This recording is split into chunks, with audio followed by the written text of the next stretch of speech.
determinando pues o de cualquiera de los agentes en RDQ, los nucleares, radiológicos, biológicos y químicos. Entonces, con esta información que ya con la que partimos de base, sabemos que son las más peligrosas, hacer las operaciones a distancia y no exponer innecesariamente por la vida de nadie. A todo esto, cuando nosotros empezamos a trabajar, la zona donde trabajamos está completamente aislada para que si tenemos una reacción inesperada, una explosión inesperada, pues que no afecte a nadie. Si afecta a alguna edificación, a algún edificio, pues bueno, los edificios no los podemos mover. Y los artefactos, en un principio, nuestro planteamiento es de que no lo podemos agarrar y llevarnos. O sea, en un principio los vamos a trabajar allí. En algunas ocasiones, después de hacer determinadas operaciones, sí que lo podemos mover, pero de entrada no. A esto hay que pensar que nuestras intervenciones van dirigidas, en primer término, indudablemente es anular esa amenaza, a neutralizarla, desactivarla o eliminarla.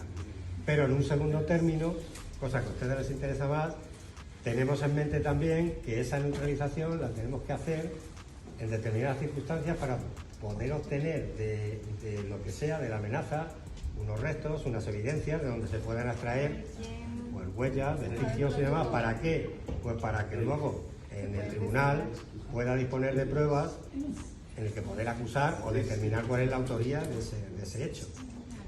Porque si no, el trabajo nuestro sería bastante sencillo. Es decir, tenemos una amenaza, tenemos una maleta, la volamos y la amenaza ya está. La metodología que tienen ahora, ni las cuestiones técnicas, entonces era casi a cuerpo, ¿sabes? O sea, sí tenían protección, pero era una protección como muy básica. Luego también había artefactos explosivos trampa, con lo cual cuando tú ibas a desactivar el que tú pensabas que era el artefacto, había otro detrás que era el que te mataba. Entonces, muchos compañeros de su especialidad han muerto en acto de servicio por la organización terrorista ETA y porque no tenían unos medios como los que tenemos ahora que, bueno, que ayudan muchísimo, sobre todo a preservar la vida de los especialistas, ¿sabes? Entonces, yo quiero hacer un homenaje a estos compañeros que murieron y murieron muchos, ¿eh? Sí, ahora tienen, la otra parte sí que tienen las fotografías, han sido 16 en total, 16 de una plantilla de 300. Quedas en RQ en Policía Nacional somos 300. Entonces 16 pues es un grupo importante. Los primeros cursos que se hicieron, el material del que disponían los compañeros cuando iban terminando los cursos, como he dicho antes, de lo que ven aquí no tenían nada, tenían una caja de herramientas, con alicates, con martillos y con una navaja, un equipo de movimiento y traslado que es algo parecido a esto, pero bueno, que no dejaba de ser un rollo de cuerda y 2 ganchos, y se acabó, no tenían más. Y los robots que utilización, pues nos tocaba ir con algún tipo de carguita para no tirar nosotros del picaporte o no tirar del capó del maletero, poner esa carguita que es una pequeña cantidad de explosivo para romper lo que es la cerradura. Retirarnos, activarlo a distancia y bueno, si conseguíamos romperlo, pues luego ya íbamos otro acercamiento y atábamos una cuerda. En algunas ocasiones podíamos dejar la cuerda atada en la primera aproximación y en otras no, porque había veces que dejábamos la cuerda y ¿qué pasaba? No, que con la primera disrupción rompíamos la cuerda, entonces luego nos volvía a ir, vamos a la cuerda. Entonces dependía de las circunstancias el que tuviéramos que hacer 1, 2, 3 o 4 aproximaciones para conseguir abrir una puerta o un maletero. Claro, ahora todo eso pues lo hacemos con el robot, lógicamente. Luego la banda terrorista con la que hemos crecido, ¿no?, con ellos, es ETA, como ha dicho la compañera, y evidentemente ETA empezó poniendo artefactos temporizados sin más, pero enseguida empezó a poner trampas y claro, pues en la medida que iban poniendo trampas, pues iban muriendo compañeros, no solamente de TEDAS, han muerto compañeros de TEDAS, compañeros de Seguridad Ciudadana, incluso hasta policías municipales en alguna ocasión. En una ocasión un coche que estaba mal aparcado, que era un coche bomba en Murcia, fue la grúa municipal con un policía municipal y el operario es a ir planteándonos las intervenciones de esta forma. Es decir, bueno, pues hay que llegar, hay que confirmar que la información que llevamos se corresponde con la realidad, en base a eso nos protegemos y continuamos con el trabajo, poco a poco. Normalmente, si nos da tiempo, es curioso porque en algún sector se puede pensar que bueno, siempre que interviene el TEDAS, el artefacto acaba explosionando. No es así. Cuando nos dan tiempo, en el 90% de los casos o más, conseguimos neutralizarlo. Pero tenemos que tener tiempo, porque en ocasiones hay una amenaza y cuando llega TEDAS explosiona. O entre medias del trabajo de TEDAS explosiona porque tenía una temporización y no nos ha dado tiempo a trabajar con ese sistema de retardo. Pero que cuando un artefacto lo ponen bien por intención del autor de que no explosione o bien porque haya fallado, en el 90 y muchos % de los casos conseguimos sacar todo sin provocar ningún tipo de explosión, salvo alguna pequeña carga que hagamos nosotros, que eso no va a evitar, ni va a destruir ninguna prueba, ni va a alterar lo que es el escenario. La unidad empezó como unidad de desactivación de explosivos únicamente, y en 2004 asumió. Los explosivos era muy fácil, pues ya dijimos, también nos ponéis lo de NRQ, que también es muy fácil.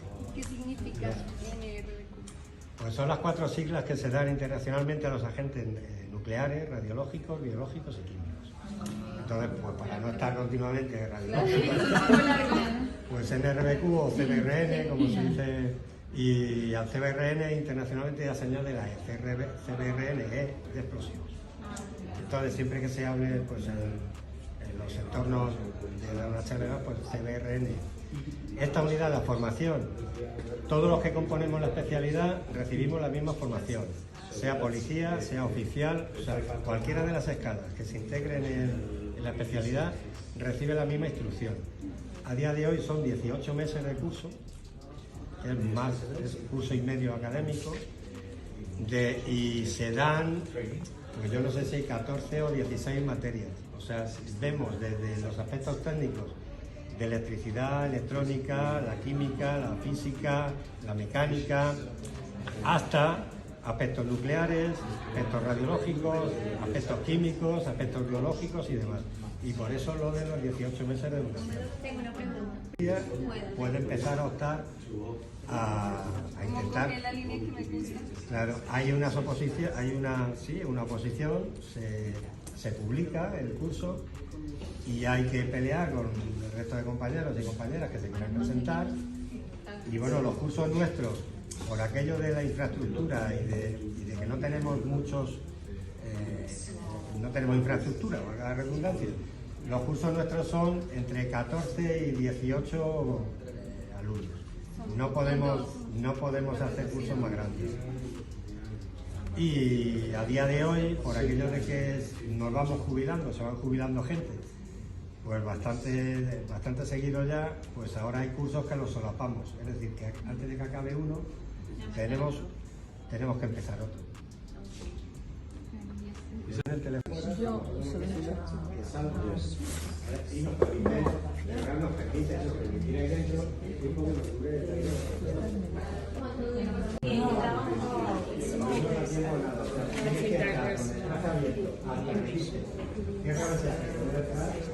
Quedan 5 minutos, tienes que ir a hacer lo que tengas que hacer y tienes que regresar. No vale quitarse el traje, no vale abrirse el traje aquí.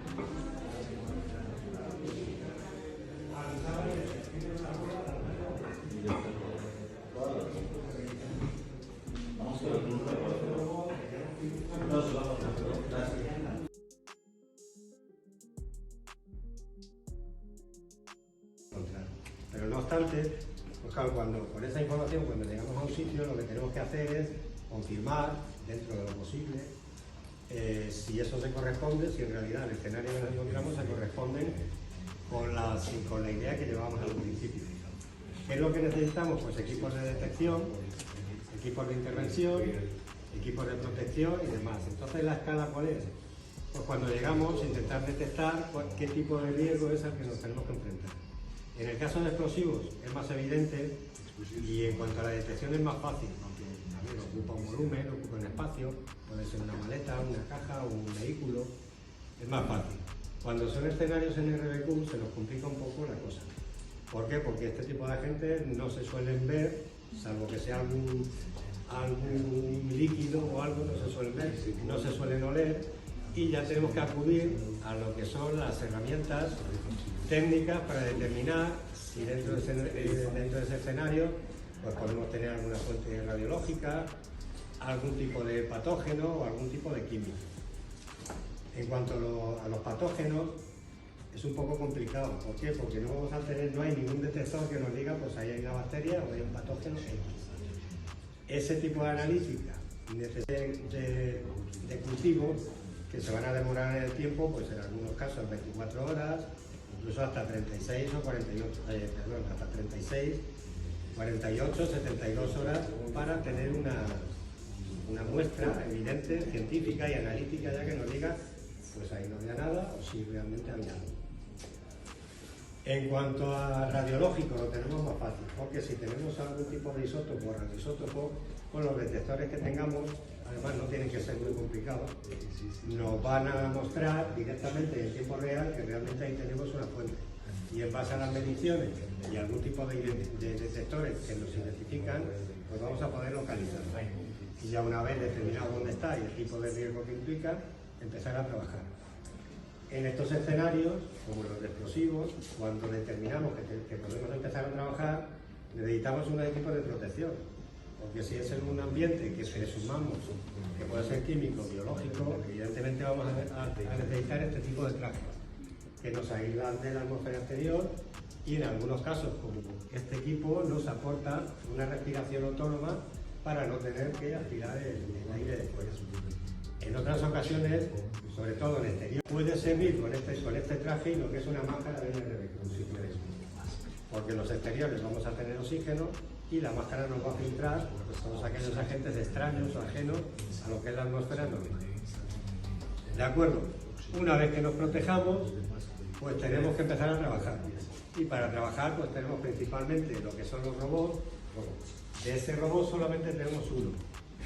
En España, nuestra unidad se distribuye en una unidad central, que es donde estamos ahora, y 28 grupos periféricos que abarcan todas las provincias de lo que es el país. Están repartidos estratégicamente y para que en todo el territorio nacional puedan tener una respuesta en tiempo real de la unidad de las NRBQ. Y por eso ese robot hace lo que queramos. A ver, ese es un poco especial porque solo hay uno y ese estaba pensado porque aquí tuvimos una época en que la banda terrorista ETA, una de los escenarios que se nos planteaban es que nos colocaban bombas en vehículos, en algunas ocasiones vehículos grandes. Entonces, para trabajar con estos robots, que estos son los que tienen en dotación todos los grupos, pues en algunas ocasiones no era suficiente para poder mover el vehículo, abrir el vehículo, romper el vehículo en algunas ocasiones. Y entonces por eso creamos uno, nos fabricamos